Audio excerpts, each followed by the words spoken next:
Premier point de presse de la rentrée, sur un thème de rentrée, c'est assez normal. Pourquoi ça me tenait à cœur de commencer sur le thème de l'école? Parce que c'est la rentrée. Ensuite, parce que l'école, c'est l'avenir de nos enfants. Et donc, c'est particulièrement important pour moi. Et enfin, l'école, parce que c'est au cœur de toute l'action municipale. Donc, c'est une délégation municipale, que ce soit pour les écoles maternelles et élémentaires. Et donc, la mairie a un rôle prépondérant dans cette action. Et c'est pour ça que ça me paraissait particulièrement important de présenter nos premiers éléments de programme sur ce thème-là, sur le thème de l'école, parce qu'il me paraît absolument essentiel de mettre le paquet sur ces premiers moments de la vie et de la construction de nos enfants et de nos adolescents. Alors, ce que l'on va proposer sur Perpignan, c'est un programme ambitieux. Alors, dans quelques minutes, Lydia viendra me rejoindre et elle représente une partie de l'équipe de Perpignan Équilibre qui s'est interrogée sur cette question de l'école et qui a contribué à mettre en place ces premières mesures que nous souhaitons proposer aux Perpignanais pour cette rentrée scolaire. Hop. Voilà. C'est bon? Alors, je vous rappelle quand même le contexte. Notre ambition, c'est de rendre Perpignan aux Perpignanais. Cette ambition, elle démarre dès la petite enfance et elle va sur l'ensemble de leur vie. Mais donc, la petite enfance, les classes élémentaires et primaires, c'est le début de cette ambition. Ce que nous souhaitons, c'est fonder un nouveau pacte avec les Perpignanais. Or, qu'est-ce que l'on constate aujourd'hui? C'est qu'il y a un certain nombre de difficultés dans les écoles perpignanaises. Alors, j'aimerais vous citer un petit point de départ pour vous donner une illustration de ces difficultés. Vous savez que depuis cette rentrée, la scolarité à partir de 3 ans est une obligation. Ce n'était pas le cas avant. Avant, la scolarité était obligatoire à partir de 6 ans, c'est-à-dire, en règle générale, l'entrée en CP. Depuis cette année, la scolarité est obligatoire à partir de 3 ans. Or, qu'est-ce que l'on constate ici à Perpignan? C'est qu'il y a 50 familles qui ont choisi une scolarité à la maison. C'est un choix, c'est une possibilité. C'est une possibilité qui est ouverte, comme de choisir des écoles privées sous contrat ou hors contrat. Mais c'est aussi significatif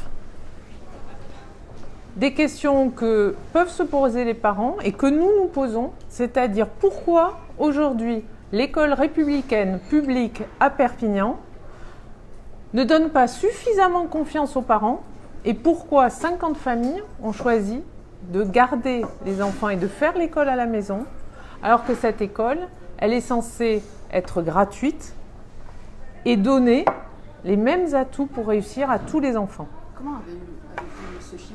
Parce qu'il est officiel, c'est un chiffre qui est donné par l'inspection académique lors de sa réunion de rentrée. Et vous sous-entendez qu'ils ne sont pas à l'école parce que les parents ne font pas confiance à l'école, c'est ça que vous entendez? Je sous-entends rien du tout. Je dis juste que c'est étonnant de voir que dans un contexte où l'école est devenue obligatoire à partir de 3 ans, 50 familles préfèrent faire l'école à la maison, avec un certain nombre de contraintes. L'école à la maison, ce n'est pas n'importe quoi à la maison. C'est l'école à la maison, c'est quelque chose qui est contrôlé par l'inspection académique. Donc ça veut dire quelque chose qui est encadré, va être soumis à des contrôles, et donc ça complexifie la vie des parents. Moi, je vous parle aussi en tant que parent. Je suis mère de famille, faire l'école à la maison, c'est pas anodin. Donc ça veut dire que ces familles-là font ce choix, je m'interroge sur ce choix et je m'interroge sur le fait qu'elles ne préfèrent pas choisir l'école gratuite et républicaine et elles préfèrent garder leurs enfants à la maison pour faire l'école à la maison. C'est pour moi quand même quelque chose, un signal important à analyser et à étudier et je vous assure que j'y réfléchirai lorsque nous serons en charge de ces questions-là à la mairie de Perpignan. Alors, je vous disais tout à l'heure qu'on avait élaboré ces propositions avec une équipe, celle de Perpignan Équilibre. Lydia Rabéi les représente en partie aujourd'hui. Elle est parent d'élèves déléguée depuis longtemps dans les écoles de Perpignan. Elle a eu ses enfants scolarisés dès les petites classes jusque maintenant au collège et au lycée. Et justement, elle est concernée par les problématiques des écoles. Elle a notamment pris le taureau par les cornes sur ce qui est le sujet du passage à niveau, des passages à niveau des écoles de Perpignan, avec succès sur le passage à niveau du chemin de la Fosseille, avec moins de succès, mais toujours autant de persévérance sur celui de Dalbiès. Mais voilà, on espère bien que ça aboutira dans les semaines qui viennent. Donc je vais revenir à nos propositions et puis après on pourra avoir une série de questions. Donc le premier côté de ce tract s'intitule « Je mettrai l'enfant au cœur de l'école ». Pourquoi est-ce que ça me paraît important de remettre l'enfant au cœur de l'école? On pourrait se dire, après tout, c'est logique, l'enfant il est à l'école, c'est une lapalissade. Non, mais je vais vous donner un exemple très simple. On parle de l'inclusion des enfants handicapés, c'est-à-dire de tous les enfants dans l'école. Aujourd'hui, c'est un véritable problème et nous y donnerons une attention toute particulière. Donc, je veux absolument que tous les enfants de Perpignan puissent avoir leur place et trouver leur place dans les meilleures conditions au sein de notre école. Donc, dans ces propositions, remettre l'enfant au cœur de l'école, ça se traduit comment? C'est tout d'abord une école de la liberté.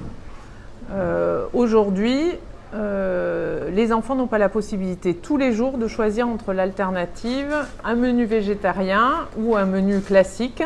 Donc ça sera une possibilité qui leur sera ouverte absolument tous les jours. Ensuite, c'est une école de l'égalité. Nous proposerons des fournitures scolaires gratuites, absolument à tous les enfants, sans condition de ressources, à l'entrée à l'école.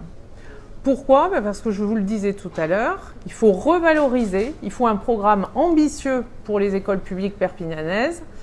Et l'école publique, elle avait pour vocation d'être gratuite, ce n'est plus le cas aujourd'hui. Et donc la question des fournitures, ça sera un pas de plus vers cette gratuité. Et puis c'est une école du pouvoir d'achat.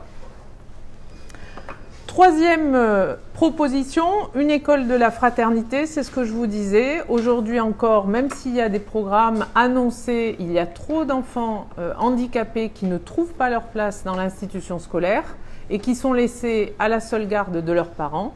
C'est tout à fait inadmissible. Et donc, à partir de la rentrée 2020, en tant que maire de Perpignan, je m'engagerai personnellement pour qu'aucun enfant soit laissé tout seul au bord du chemin. Dernier point, une école valorisée. On sait que la qualité et l'attractivité d'une école, c'est aussi la qualité des activités proposées. Je voudrais, pour cette rentrée, tout d'abord remercier vraiment très chaleureusement tous les enseignants qui mettent énormément de courage, de détermination dans leur activité d'enseignant. Je voudrais remercier aussi les ATSEM et tout le personnel éducatif. Et remercier aussi les parents d'élèves qui, nombreux, s'investissent dans l'école.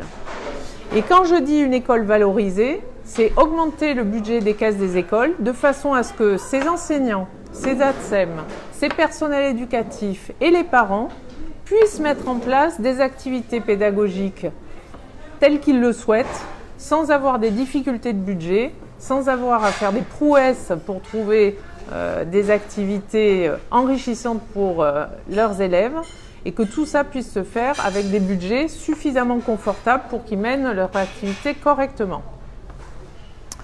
Donc, deuxième volet de proposition, c'est l'école au cœur de la ville. Donc, oui. Excusez-moi, vous connaissez le montant total des subventions de la municipalité aujourd'hui? Aujourd'hui, à la caisse des écoles, c'est un budget d'environ 1,5 million. Ça varie selon les années. C'était 1,2 million précédemment. Ça a été un peu augmenté à 1,5 million. Et la subvention municipale est d'à peu près 1 million, un tout petit peu plus d'1 million d'euros. D'accord. Et les 200 000, les 500 000, du coup, ils viennent d'où? Comment? Les 500 000, du coup, ils viennent d'où? C'est-à-dire, ils viennent d'où? Vous dites 1,5 million au total et 1 million de subventions. Ah, après, il y a l'État. D'accord, ok. Donc vous augmenteriez ce million-là, donc du coup on passerait à 1,1 million. Voilà, par exemple. D'accord. Voilà. Okay. Oui, parce que c'est 10%. Oui, mais ça peut être un peu plus. Ce que je veux dire, c'est que c'est une indication de départ. Voilà. Et ça dépendra aussi des projets qui sont demandés et qui sont portés, mais c'est un engagement minimum de notre part. Donc deuxième volet, l'école au cœur de la ville. Qu'est-ce que ça signifie l'école au cœur de la ville? Ça signifie qu'il faut qu'on montre qu'on a un projet ambitieux pour l'école. Un projet ambitieux en rapport avec ce que l'on souhaite défendre dans notre programme. C'est pour ça qu'on veut une école plus écologique. Alors c'est sur les aspects déjà d'infrastructure. Toutes les écoles perpignanaises, loin de là, ne sont pas aux normes HQE. Donc mettre en place des investissements qui le permettent.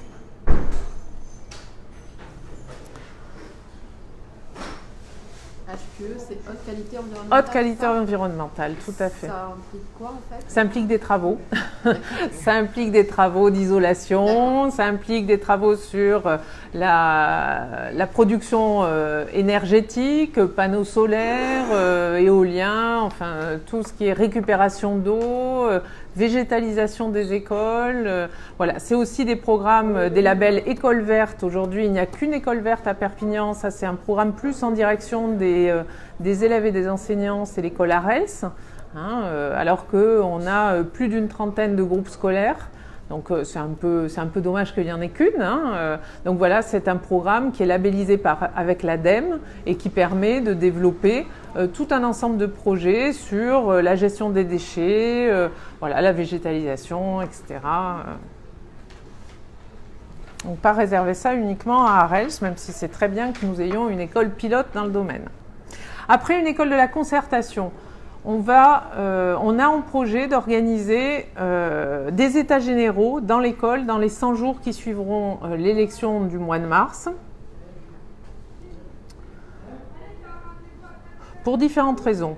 La première, c'est qu'il est important de tisser des liens entre les écoles publiques et les écoles privées. Ensuite, il est important de mettre tous les acteurs qui font l'éducation nationale, je les ai cités tout à l'heure, c'est-à-dire les enseignants, les ATSEM, les personnels qui s'occupent des écoles, les parents, autour de la table pour leur permettre de réfléchir, discuter, échanger et faire des propositions pour améliorer l'école. Et tout ça sous l'égide d'experts et de professionnels qui pourront nous apporter leur vision, leur comparaison et donner à l'école publique une autre dimension et une autre dynamique à Perpignan. Troisième point, une école de l'excellence républicaine. Donc ici, on est sur toutes les activités périscolaires. Si on veut rendre l'école publique attractive, il faut qu'elle puisse proposer des activités périscolaires, c'est-à-dire en dehors du temps scolaire, qui soient de très bonne qualité, qui soient absolument variées, donc linguistiques, culturelles, musicales, sportives. Et nous avons l'intention de mettre le paquet sur ces activités périscolaires parce que c'est essentiel. On a un conservatoire par exemple qui est sensationnel, qui essaime dans les différents villages de l'agglomération, mais pas suffisamment dans les quartiers. Et enfin, dernier point, une école du pouvoir d'achat. Donc ça rejoint la gratuité des fournitures scolaires, c'est tout ce qui est transport et mobilité.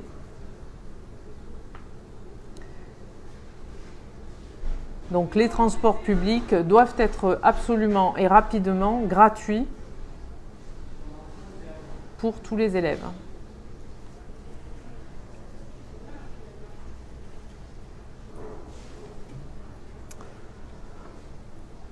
Voilà, vous avez un aperçu de ce que nous proposons et bien sûr, j'écoute avec intérêt toutes vos questions. Quand vous dites qu'il faut tisser des liens entre écoles publiques et privées, qu'est-ce que vous entendez par là exactement ?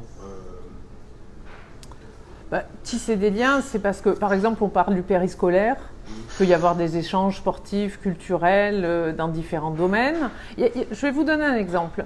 Les cadets de la Défense, c'est quelque chose qui est mis en place au niveau du collège, dans le cadre de la Défense nationale, et ça mixe des élèves qui sont en provenance des écoles publiques et des écoles privées. Je trouve ça formidable. Voilà. À Perpignan, nous n'avons pas, par exemple, de conseils municipaux des jeunes. Alors normalement, ça se fait plutôt au niveau du collège, mais on pourrait très bien l'imaginer au niveau des classes des dernières sections de primaire, et imaginer que dans un cadre comme ça, les élèves des écoles publiques et des écoles privées se rencontrent et se mélangent. Je pense qu'on est dans une ville qui souffre de trop de cloisonnement. Les parents ont le droit de faire absolument le choix de l'éducation pour leurs enfants, mais c'est bien que l'on apprenne à se connaître. Ça coûterait combien la gratuité dans les transports? C'est quelque chose que vous avez... Alors, j'arrive pas à m'imaginer combien... La gratuité dans les transports, on l'a envisagé pour tout le monde. Voilà. Oui. Donc ici, les enfants, ça ne serait qu'une première étape. Donc on ne l'a pas chiffré exclusivement pour la population enfant. Aujourd'hui, il y a 10 000 élèves qui sont scolarisés dans les écoles publiques de Perpignan. La plupart, ils sont scolarisés dans une école qui est de secteur, de proximité. Donc a priori, ils ne prennent pas les transports. Quoique, hein, ce n'est pas forcément le cas parce que les zones peuvent être relativement étendues. Et puis dès qu'on passe à la partie activités périscolaires, ils peuvent avoir accès à des activités périscolaires qui, pour le coup, sont plus éloignées. Si vous voulez faire du sport, certains types de sport et que vous habitez au fin fond du Vernet, il faut aller au parc des sports. Dans ces cas-là, qu'est-ce que vous faites? Vous déplacez en voiture? Voilà, et on retrouve le problème d'engorgement. Donc c'est une première étape vers la totalité de la gratuité des transports en commun et qui permettrait déjà de s'adresser aux enfants et de donner de bonnes habitudes. Mais c'est aussi développer un autre type de mobilité, hein, indépendamment de la gratuité. C'est vrai que tout ce qui est vélo pour les enfants, ça suppose par exemple des parcs à vélo qui soient de bonne qualité à l'entrée des écoles. Alors ça rejoint l'école écologique. Et puis ça suppose une sécurisation de l'environnement de l'école. Et aujourd'hui, on sait qu'il y a des soucis dans ce domaine-là.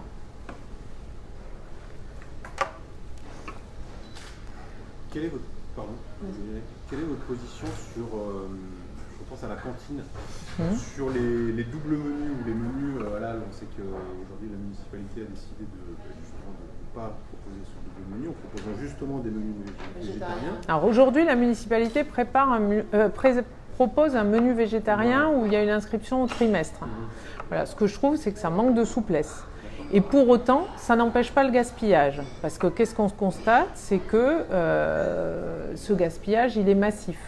Donc, moi, ce que je souhaite, c'est qu'il y ait plus de souplesse au jour le jour dans ce type de menu. Et aujourd'hui, la famille choisit au trimestre, que ce soit végétarien ou pas Voilà. végétarien. Elle choisit au trimestre.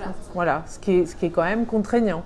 Voilà, parce que en gros, si on fait un choix, on a fait le choix pour le trimestre.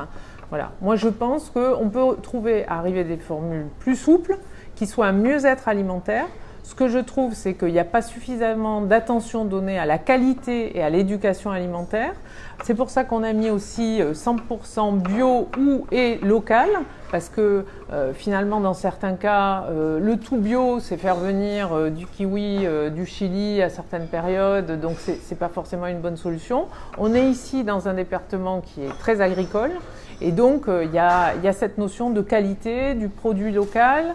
Voilà. Et donc, ce que je trouve, c'est qu'il faut sortir de ces débats en réfléchissant à ces débats sous forme clivante, soi-disant communautariste, etc.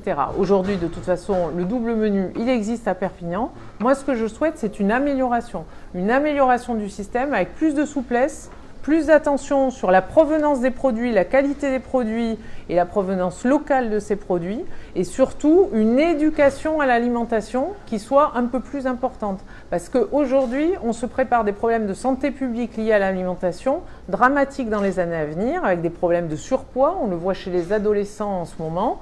Et donc, là, le sujet, c'est pas d'en faire un sujet de polémique autour d'une vision communautariste de l'alimentation. Notre sujet ici, c'est de travailler sur la qualité de l'alimentation, sur le gaspillage, parce que c'est véritablement scandaleux et il n'y a rien eu de fait dans ce domaine-là de très précis, et d'améliorer l'éducation autour de l'alimentation, qui est une véritable problématique de santé publique pour l'avenir. Comment on lutte contre le gaspillage? Par exemple, techniquement, c'est quoi? Techniquement, on regarde, il y a plein d'endroits où ils ont réfléchi à la question. Donc, d'où l'intérêt de faire des états généraux. C'est une des dimensions qui peut être réfléchie de façon collective, parce qu'il y a d'autres villes qui ont fait des choix différents. Bon, déjà, ce qui est clair, c'est que si on n'y réfléchit pas, on ne trouve pas de solution. Voilà. Après, il y a des questions de sensibilisation, c'est-à-dire de sensibilisation et d'échange. C'est-à-dire essayer de comprendre pourquoi on jette. Voilà. Donc, si on ne passe pas par un diagnostic, s'il n'y a pas une réflexion de mener sur ces aspects-là, ça ne se règle pas tout seul. Or, par exemple, ces fameux menus végétariens, un des retours que l'on a, c'est que c'est des menus d'une qualité extrêmement discutable. Donc, à partir du moment où les enfants n'ont pas envie de manger ce qu'ils ont dans leurs assiettes, forcément, il va y avoir du gaspillage au bout. Donc, certes, le goût, ça s'éduque, mais ça s'éduque avec des produits de qualité, avec un échange avec l'enfant. Donc tout ça, ça nécessite aussi des investissements. Quand je dis investissement, c'est notamment des investissements humains. C'est de l'accompagnement. Vous éduquerez pas des enfants en les mettant à 20 dans une salle avec une assiette sous le nez, en leur disant voilà, vous allez finir et puis on viendra rechercher les assiettes dans 2 heures, sans aucun adulte pour accompagner, pour expliquer. Donc ça nécessite des moyens, et ces moyens, nous avons l'intention de les mettre parce que c'est essentiel, ça fait partie de l'éducation et c'est absolument nécessaire pour plein de raisons pour l'avenir des petits Perpignanais. Vous avez chiffré la gratuité des fournitures scolaires? Oui, c'est à peu près 30 € par enfant, ce qui fait un budget pour 10 000 enfants d'environ 300 000 €. Et en tout, toutes ces mesures, combien ça va coûter avec l'école écologique, les fournitures scolaires? Alors, l'école écologique, ce sont des mesures d'investissement, c'est une planification dans les investissements de la ville. Donc ça fait partie du budget investissement de la commune. Ça sera un plan pluriannuel, c'est un objectif de long terme. Et après, c'est une priorité donnée, un affichage donné aux écoles. Oui, mais après, le budget de l'éducation, vous voulez mettre combien chaque année? Le budget de l'éducation... Alors, je vous ai dit, il y a 2 choses. Il y a un budget de fonctionnement et puis après, il y a un budget investissement. Sur les investissements, aujourd'hui, la ville de Perpignan, par exemple, a mis à peu près 10 ans pour finaliser les travaux sur l'école Jean-Jacques Rousseau, voilà, qui ont coûté 5 millions €.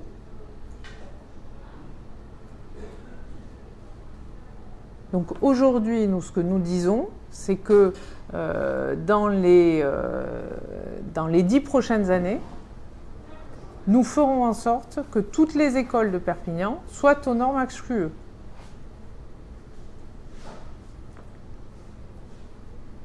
Donc ça fera partie de nos investissements prioritaires.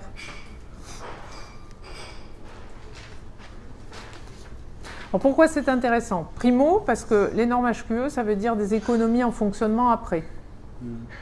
Donc, ce qu'on va dépenser en investissement, on va aussi en récupérer une partie sous forme de baisse de l'électricité et d'un ensemble de postes qui sont des déchets, etc., etc. Donc ça, c'est un premier point. Deuxième point, c'est une façon quand même de donner un signal fort sur une ville plus écologique. Donc si vous voulez, ce qu'on fait là, c'est évident qu'on ne mettra pas cet argent ailleurs. Mais ça nous paraît prioritaire. Vous voulez prendre où, du coup? Il y a plein de dépenses inutiles dans la ville de Perpignan. Par exemple Par exemple, en ce moment, mon dernier dada, c'est tout ce qu'on met comme bitonio en fer et différents sur tous les trottoirs perpignanais.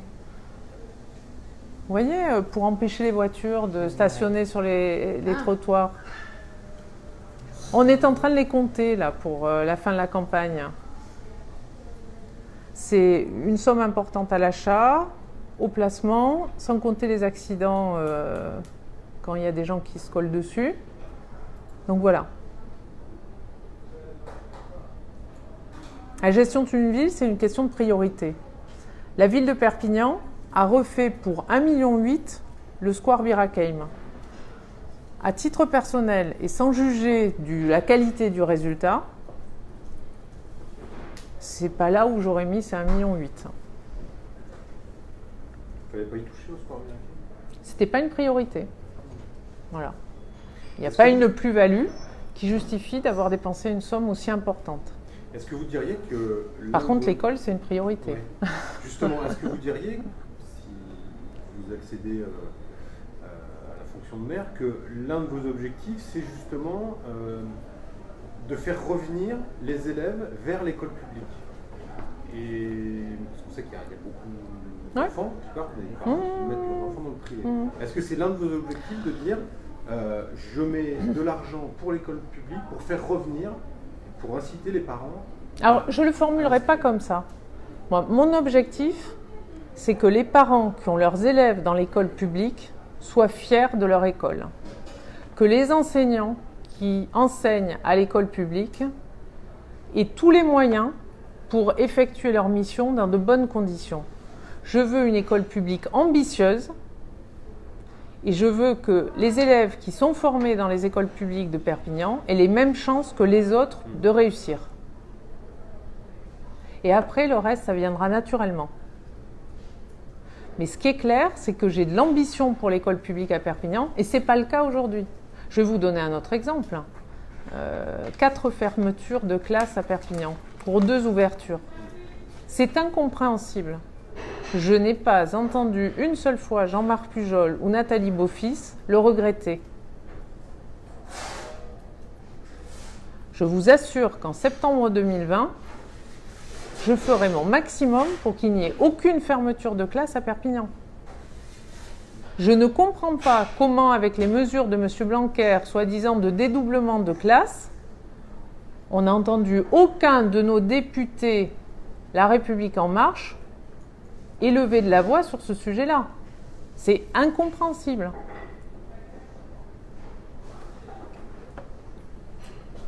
Donc quand on se tait comme ça, c'est qu'on n'a pas d'ambition pour l'école publique à Perpignan. C'est que quelque part, ça ne chiffonne personne. Moi, ce n'est pas ma façon de considérer les choses et je veux mettre les moyens qu'il faut pour que cette école soit ambitieuse, forme les élèves dans les meilleures conditions et leur donne les meilleures chances pour l'avenir. Et après, les parents, ils feront leur choix. Mais qu'il y ait un choix qui soit juste, qui soit équilibré. Qu'il n'y ait pas des parents qui fassent des pieds et des mains pour fuir la carte scolaire dans certains quartiers. Vous avez parlé d'éducation à la cantine. Ça suppose des personnels. Est-ce que vous voulez recruter des ASEM en plus ou comment ça va se fonctionner?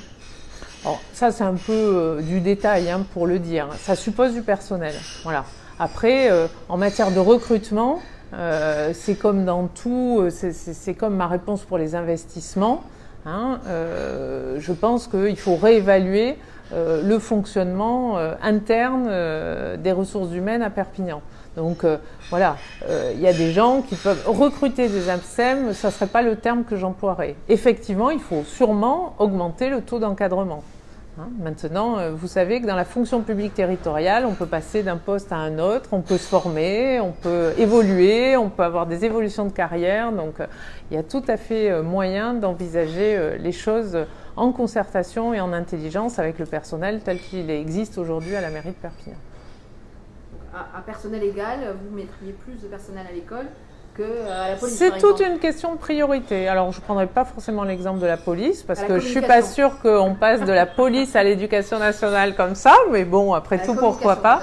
Mais voilà, ce que je veux dire, c'est que tout ça, ça nécessite un diagnostic interne, de la concertation, de la formation, parce que je pense aussi qu'il faut avoir du personnel extrêmement bien formé pour s'occuper des enfants, comme dans tous les domaines, voilà, et donc ça ne nécessite pas forcément du recrutement, si vous entendez le recrutement par externe.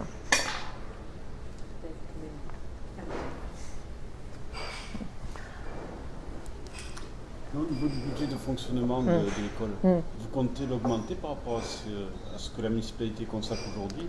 Est-ce que vous Alors, avez chiffré je vous ai dit qu'il y avait la question de la caisse des écoles. Voilà. Hein, donc, il y a cette question de caisse des écoles. La caisse des écoles, on compte donc donner plus de moyens à la caisse des écoles. 100 000 On a euros par an. parlé, voilà, 100 000 euros par an dans un premier temps, avec possibilité d'éducation. 100 000 euros de plus chaque année, ça, au bout de 5 ans, ça fait quand même 500 000 euros. Hein. Voilà. Donc ensuite, on a parlé du périscolaire. Donc effectivement, c'est pareil, nous ferons un diagnostic sur le périscolaire et on donnera plus de moyens pour le périscolaire. Mais pareil, quand je dis plus de moyens, c'est aussi peut-être une redéfinition de l'utilisation des moyens. Parce que je pense qu'il y a à recréer du lien avec différentes institutions de Perpignan, et je pensais notamment au conservatoire, voilà, qui est un bon exemple. Il y a par exemple des projets absolument sensationnels d'orchestre à l'école ou d'orchestre dans les quartiers qui se font avec des aides nationales. C'est des projets tout à fait qui pourraient se développer à Perpignan avec la compétence qu'on a et le conservatoire que l'on a, et ce n'est pas forcément des budgets très importants. Pourquoi ? Parce qu'on a une aide de l'État, on a de l'aide de la part d'un certain nombre d'organismes et de formations. Ça rentre dans le cadre de la politique de la ville.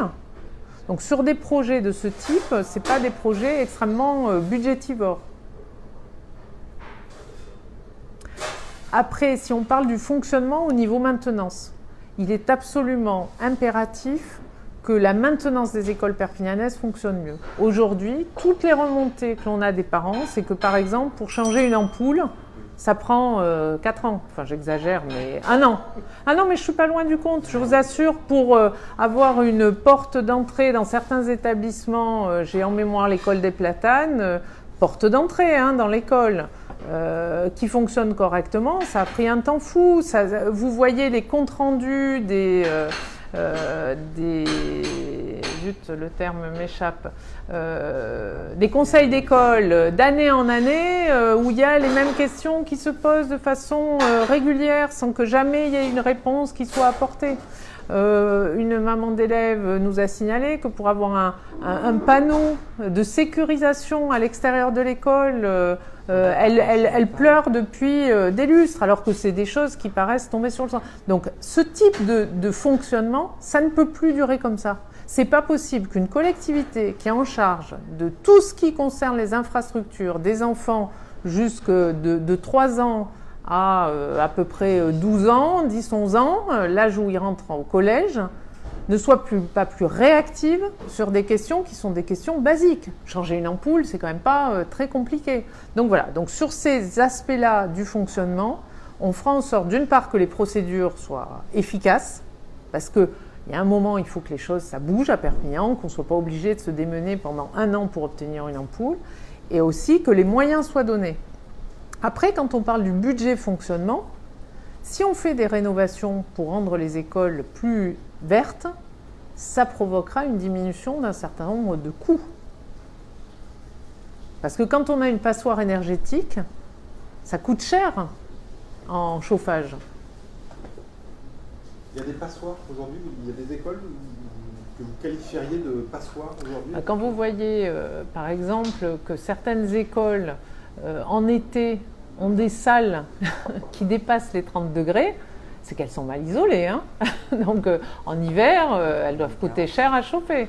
Donc, voilà, il y a des... Or, ça, c'est un sujet, c'est un marronnier. Ici, régulièrement, on a les parents qui alertent. Je garde en mémoire le dernier combat d'un certain nombre de parents à l'école Pont-Neuf, par exemple.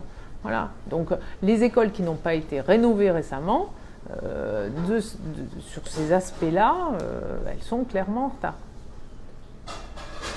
Quel avis vous aviez sur les rythmes scolaires, justement, parce qu'on parlait du périscolaire? Ça a été une bonne chose pour passer à 4 jours ou qu'est-ce que vous auriez fait? Alors cette réforme des rythmes scolaires, ça a été vraiment une cacophonie intégrale du début à la fin. Voilà.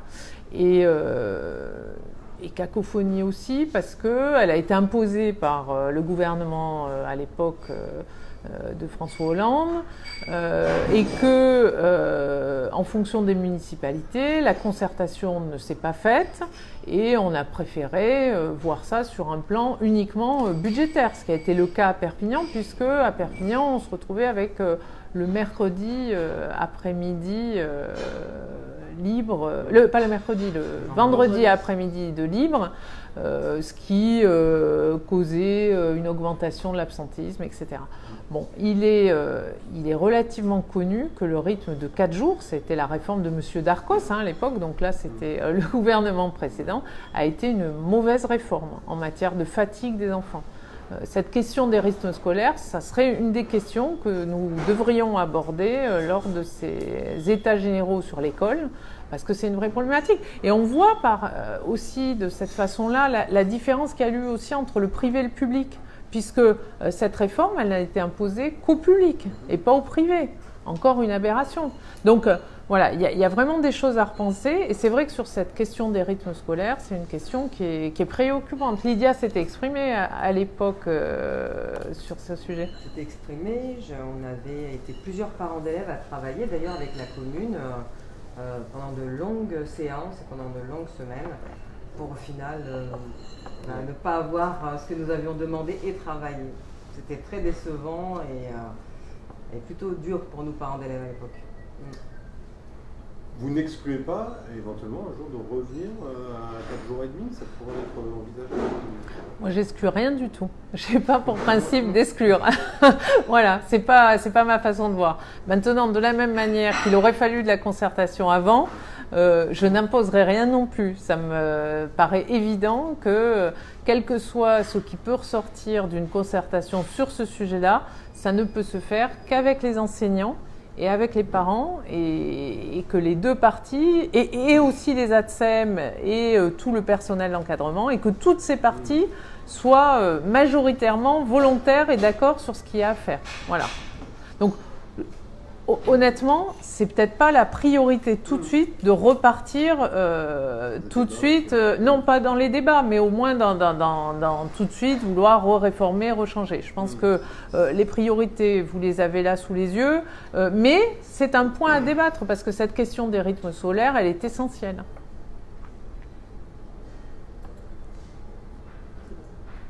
Bon. Merci beaucoup et merci aux spectateurs de Facebook. J'ai une question qui n'a rien à voir. Ah, vous attendez.